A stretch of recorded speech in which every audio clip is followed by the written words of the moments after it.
Pas zonës së Sarreqit dhe pallateve parafabrikat pranë shkollës së ndërtimit në Shkodër, projekti për rikonstruksionin e fasadave të pallateve ka nisur edhe tek pallatet pranurës Dervishbeg në qendër të qytetit. Si në çdo bllok tjetër të qytetit, edhe këtu kjo ndërhyrje është mirëpritur nga qytetarët, pasi bëhet fjalë për pallate të ndërtuara mbi 50 vite më parë. Një punë e shkëlqyeshme për mendimin tim, shumë mirë. Jo vetëm që më pron, mos më harxoj energji elektrike, ngrohet përdimën e kujtë fresk për verë.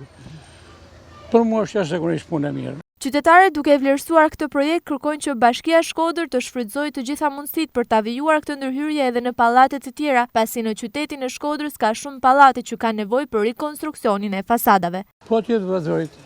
Patjetër.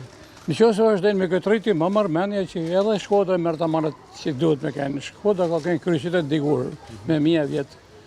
Sot me ta marrë 1920 na bëhet Tirana kryeqytet. Po para Tiranës ka kanë një 3000 vjet përpara Shkodra. Ta kthejmë edhe si ka kanë. Kjo punë për mua është punë e marrë e kthen.